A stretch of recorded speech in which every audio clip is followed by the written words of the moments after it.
आज हम जो अपराध है रिश्ती का अपराध, उस रिश्ती के अपराध के विषय में पढ़ेंगे। जो आईपीसी का जो सेक्शन है 425 से लेकर के 440 के अंतर्गत जो भी यह अपराध दिया गया है। तो सबसे पहले हम पढ़ते हैं कि रिश्ती क्या है। तो रिश्ती का जो अपराध है वो संपत्ति के संदर्भ में अपराध है, और वह एक जीव के संदर्भ में भी अपराध है, एक व्यक्ति के संदर्भ में भी एक अपराध है। लेकिन जहाँ तक एक संपत्ति की बात करें तो संपत्ति में यह आता है कि उसकी मूल्य या उसकी उपयोगिता का कम होना। यदि उसका मूल्य या उसकी उपयोगिता कम हो जाती है तो वह अपराध रिश्ती के अपराध में कवर हो जाएगा। तो यह एक संपत्ति की विषय वस्तु के अंतर्गत जो कि यदि आता है, इसकी जो डेफिनेशन है वो सेक्शन 425 आईपीसी के अंतर्गत दे रखी है। तो रिश्ती के अपराध के अंतर्गत है कोई इस आशय से, यानी कोई इस प्रकार के इंटेंशन से या से यह संभाव्य जानते हुए कि वह लोग को, पब्लिक को या किसी व्यक्ति को कोई सदोष हानि या नुकसान जो कि है कि वह कारित करे, और किसी संपत्ति का उससे नाश हो या उस संपत्ति का मूल्य हो या उसकी जो उपयोगिता है वो कम हो जाए। इस प्रकार से जब उस संपत्ति पर एक क्षतिकारक प्रभाव पड़ता है तो ऐसे अपराध को हम रिश्ती का अपराध कहते हैं। तो रिश्ती के अपराध के अंतर्गत जो इसका स्पष्टीकरण है, उस स्पष्टीकरण के अंतर्गत यह आवश्यक है कि यह आवश्यक नहीं है कि अपराधी क्षतिग्रस्त संपत्ति को नष्ट करने का या संपत्ति के स्वामी को नुकसान करने का कोई आशय रखे, यानी कि इंटेंशन का इस अपराध के अंतर्गत अधिक महत्वपूर्ण योगदान नहीं है। दूसरा, ऐसी संपत्तियों पर प्रभाव डालने वाले कार्य द्वारा और कार्य को करने वाले लोभ के द्वारा उस कार्य को करने वाले व्यक्ति की संयुक्त रूप से संपत्ति है या उस व्यक्ति की जॉइंट रूप से संपत्ति है, यह होना भी आवश्यक नहीं है। यानी कि संपत्ति एक एकल स्वामित्व की भी हो सकती है और एक संयुक्त स्वामित्व की भी संपत्ति जो कि यदि वह इस अपराध के अंतर्गत जो कि यदि हो सकती है। लेकिन मेन जो कंसेप्ट है इस अपराध का, रिश्ती का जो अपराध है, उसका साधारण जो रूप है वो ये है कि किसी संपत्ति के मूल्य में ह्रास होना, उसकी वैल्यूनेस कम होना और उससे उसकी उपयोगिता कम हो जाए। यह हो गई रिश्ती की परिभाषा। अब रिश्ती का दृष्टांत। तो रिश्ती के दृष्टांत के अंतर्गत है एक आशय से यह कि जो अंगूठी है उस अंगूठी को स्वेच्छा से नदी में फेंक देता है तो क्या हुआ, यह को सदोष हानिकारित हुई और यह एक रिश्ती की परिभाषा के अंतर्गत आ गया। दूसरा, एक घोड़े में संयुक्त हित रखते हुए सदोष हानिकारित करने के आशय से कै और खे मिलकर के घोड़ा रखते हैं, लेकिन कै का मानना है कि अगर मैं घोड़े को मार दूंगा तो खे को नुकसान होगा, जबकि बेनिफिट दोनों का सेम है, लेकिन खे को नुकसान ज़्यादा होगा क्योंकि वह आर्थिक रूप से पिछड़ा हुआ है। कै उस घोड़े का मालिक एकल मालिक नहीं है, सिंगल ओनर नहीं है, वह उसका जॉइंट ओनर है, लेकिन उसकी इच्छा है कि वह खे को जो कि अधिक लॉस कारित करे क्योंकि वह गरीब परिवार का व्यक्ति है, लेकिन घोड़ा तो उन्होंने जॉइंट लिया है। तो खे को इस आशय से कि वह घोड़ा जॉइंट घोड़ा है, खे उस घोड़े पर अपना अधिकार नहीं रखे, कै उस घोड़े को गोली मार देता है और उस घोड़े की मृत्यु हो जाती है। तो ऐसी स्थिति में कै ने खे को जो कि रिश्ती कारित की है और यह को सदोष हानिकारित करने के आशय से कै उसकी जो मूल्यवान प्रतिभूतियाँ हैं जो कागज़ों के रूप में वो जला देता है। तो यहाँ उसने जो कि कै ने रिश्ती का अपराध किया है और खे जो कि है बचित पक्षकार के रूप में देखा जाएगा। इसके अलावा हम पढ़ते हैं कि यह को सदोष हानिकारक करने के आशय से कै यह के बर्फ़ घर में आइस होम में पानी छोड़ देता है। यहाँ यह को सदोष हानिकारित हुई और यह को एक रिश्ती कारित हुई। तो कुल मिलाकर के हमने ये पढ़ा कि संपत्ति के मूल्य में या उसकी उपयोगिता में एक कमी हुई, तब्दीली हुई, और ऐसी तब्दीली ही रिश्ती के अपराध को कारित जो कि करती हैं। अब आगे का जो सेक्शन है 426, उस 426 में और आगे के जो और जो सेक्शन हैं उनमें हम जो कि रिश्ती के जो प्रकार हैं उन प्रकारों के बारे में पढ़ेंगे। इसके अलावा हम ये पढ़ेंगे ये दृष्टि कार्य करने का जो पनिशमेंट है वो कितना होता है कि दृष्टि में जो दंड की जो अवधि है उस दंड की अवधि को कितनी जो कि दंड की अवधि दृष्टि के अंतर्गत जो कि दे रखी है। धारा 426 के अंतर्गत दृष्टि के लिए दंड है वो है कि जो कोई दृष्टि कार्य करेगा वह दोनों में किसी बात की कारावास से जो 3 महीने तक का हो सकेगा या जुर्माने से दोनों से दंडित करने का उसमें प्रावधान जो कि वह किया गया है।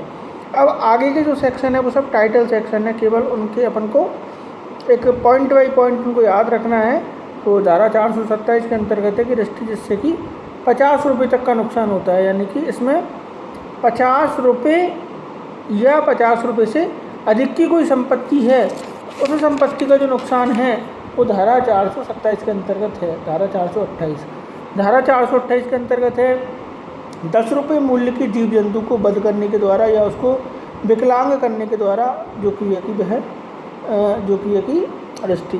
अब इसमें कंसेप्ट वाली जो बात है वो जो ऑब्जेक्टिव्स में आरजेएस में या फिर ईपीपी या फिर जीएलओ में जो पूछी जाती है वो ये पूछी जाती है कि 10 रुपये से तो अधिक हो दृष्टि लेकिन 50 रुपये से दृष्टि कम हो तो कौन सा सेक्शन है, तो उसका सेक्शन का आंसर है 428, सेक्शन 429। सेक्शन 429 के अंतर्गत जो कि आवश्यक है किसी मूल्य का ढोर एनी टाइप, किसी मूल्य का एनी वैल्यू, किसी मूल्य का ढोर आदि की या 50 रुपये मूल्य के जीव जंतु को वध करने के या विकलांग करने के द्वारा दृष्टि का जो अपराध है वो 429 के अंतर्गत है। तो हमको ये याद रखना है कि किसी भी मूल्य का कोई ढोर हो, एनी वैल्यू का कोई भी एनिमल हो, उसको यदि हम हार्म पहुंचा रहे हैं, उसको दृष्टि कारित कर रहे हैं तो वो सेक्शन 429 के अंतर्गत कवर होगी। अब आगे जो सेक्शन है ये टाइटल सेक्शन है, सभी उन सेक्शनों का रोल इतना ही है कि एक बुलेट क्वेश्चन अगर आता है सीधा कि सिंचन कर्म को क्षति करने के द्वारा दृष्टि में प्रावधान कौन से सेक्शन में है, तो हमको सीधा उसका आंसर देना 430। सेक्शन 430 में यही है कि सिंचन कर्म को क्षतिकारित करने या जल को द्वेषपूर्वक मोड़ने के द्वारा जो दृष्टि कारित की जाती है उस दृष्टि का जो प्रावधान है वो सेक्शन 430 के अंतर्गत जो कि वह दे रखा है। उसके बाद सेक्शन 431 लोकपुल या सड़क को या जल सरणी को नदी जो नदी है उसको जो कि क्षति पहुंचा करके जो दृष्टि कारित की जाती है वो 431 के अंतर्गत है। 432 के अंतर्गत है लोक जल कोई निकास है या उसमें बाधा कारित करने के द्वारा जो दृष्टि जो कि की जाती है तो 432 के अंतर्गत तो दृष्टि का जो कोई प्रावधान है वो किया गया है। 433 में है किसी द्वीप ग्रह या समुद्री चिन्ह को हटा करके या उसको नष्ट करने के द्वारा जो दृष्टि है वो 433 के अंतर्गत। 434 में लोक प्रभारी द्वारा लगाया गया कोई भूमि चिन्ह जैसे पटवारी या नायब तहसीलदार या हल्का प्रभारी जो भी है किसी भूमि की बंदोबस्त करके जाता है या उसका जो एक टाइटल लगा के जाता है कि साहब आपकी भूमि यहाँ से यहाँ तक है। अब आप उस सिंबल को चेंज करते हो, यानी कि आप उस बाउंड्री लाइन को चेंज करते हो, तो बाउंड्री लाइन को चेंज करने का जो ऑफेंस है ये सेक्शन 434 के अंतर्गत है। वो 434 यही कहता है कि आपने उस चिन्ह को हटाया जो किसी लोक सेवक के द्वारा लगाया गया था। और लोक सेवक सेक्शन 21 में डेफिनेशन दे रखी है, 21 के अंतर्गत है कि 13 कैटेगरियों के अंतर्गत कोई व्यक्ति आता है वह लोक सेवक की परिभाषा के अंतर्गत कवर होगा।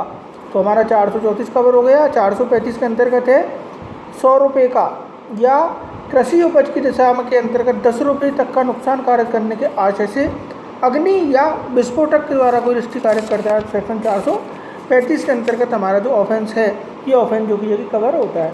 436 के अंतर्गत है गृह को नष्ट करने के द्वारा या विस्फोटक पदार्थ के द्वारा, अग्नि या विस्फोटक पदार्थ के द्वारा किसी प्रकार से कोई लॉस पहुंचाया जाता है तो उसके बारे में 436 के अंतर्गत प्रावधान है। 437 के अंतर्गत है तल्लायुक्त या 20 टन बोझ वाले जलयान को नष्ट करने के द्वारा जो दृष्टि है वो 437 के अंतर्गत। कुल मिलाकर के सभी टाइटल सेक्शन है, इनको ज़्यादा मतलब इसको कंसेप्ट वाली बात इसके अंतर्गत नहीं है, केवल शब्द हमको याद रखना है कि 437 में क्या है, 438 में क्या है। 438 के अंतर्गत है कि 437 में जो वर्णित कोई भी जो है उसको अग्नि या विस्फोटक के द्वारा दृष्टि के लिए दंड है वो दंड क्या है वो 438 के अंतर्गत है। 439 में है चोरी करने के आशय से जलयान को भूमि पर किनारे पर चढ़ाने के लिए दंड 439। और 440 में है ये वेरी वेरी इम्पोर्टेंट है और इसमें यही है, मृत्यु या अपहत्य कार्य करने की तैयारी के पश्चात अगर कोई दृष्टि कारित की जाती है तो अब हमारा जो पनिशमेंट है वो बढ़ जाएगा, प्लस क्राइम की जो ग्रेविटी है वो भी हमारी बढ़ जाएगी। तो हमारा जो इसमें सेक्शन 440 के अंतर्गत है कि जो कोई किसी व्यक्ति को मृत्यु या अपहत्य या अवरोध कारित करने की या ऐसा कारित करने की तैयारी के पश्चात दृष्टि कारित करेगा, दोनों में से किसी वादी के कारावास से जो 5 वर्ष तक हो सकेगा और जुर्माने से उसको दंडित किया जाएगा। अब यहाँ हमारा पनिशमेंट 5 वर्ष तक का जो कि हो गया, लेकिन इसके लिए आवश्यक क्या है? इसके लिए आवश्यक है कि वह दृष्टि हुई हो और दृष्टि का होना इसके अंतर्गत आवश्यक है। अब यह जो अपराध है 440 का, यह संज्ञेय अपराध है, जमानती अपराध है और प्रथम श्रेणी दंड न्याय जो है वह इस जो कि अपराध को सुन सकता है। इस प्रकार से आज हमने दृष्टि का जो ऑफेंस है वो पढ़ा। इन ब्रीफ कोई पूछे तो यह बता सकते हैं कि दृष्टि ऐसा अपराध है जो संपत्ति के मूल्य या उसकी उपयोगिता को कम करता है और इस अपराध में आशय का होना, इंटेंशन का होना अति आवश्यक नहीं है। यानी कि क्रिमिनल लॉ में आशय होना, ज्ञान होना किसी अपराध के लिए आवश्यक है, लेकिन कुछ ऑफेंस ऐसे हैं जो स्ट्रिक्टली उन ऑफेंसों में किसी ज्ञान को या आशय को नहीं देखा जाता। तो उन ऑफेंसों में दृष्टि का भी ऑफेंस जो कि सम्मिलित है।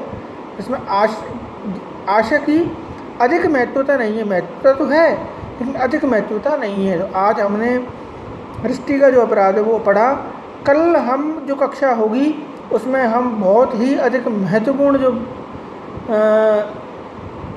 टॉपिक है आपराधिक अत्याचार, क्रिमिनल ट्रेसपास। तो क्रिमिनल ट्रेसपास के बारे में हम स्टडी करेंगे कि अत्याचार क्या होता है। अत्याचार कब्जे के विरुद्ध किया गया अपराध है। सबसे पहली बात, पजेशन, जब आप किसी व्यक्ति का छेड़ते हो, ऑनरशिप जब आप किसी व्यक्ति की चैलेंज करते हो तो वह अपराध ट्रेसपास का अपराध होगा। इनिशियली प्राइमा फेसी अगर देखी जाए ऑब्जेक्टिव थ्योरी में तो हम ये कह सकते हैं कि अत्याचार का अपराध कब्जे के विरुद्ध किया गया एक अपराध है, पजेशन के विरुद्ध किया गया अपराध है। अत्याचार कितने प्रकार का होता है, किस किस प्रकार से हम अत्याचार जो कि ग्रीवियस पार्ट में आता है, किस किस प्रकार से नॉर्मली पार्ट में आता है, उसका बेसिक क्या है, डेफिनेशन क्या है, पनिशमेंट क्या है। आगे की जो क्लास है उसमें हम अत्याचार का ही जो कि अध्ययन करेंगे। आज की कक्षा में हमने दृष्टि का पढ़ा, आगे की में हम अत्याचार पढ़ेंगे। आज के लिए केवल इतना ही।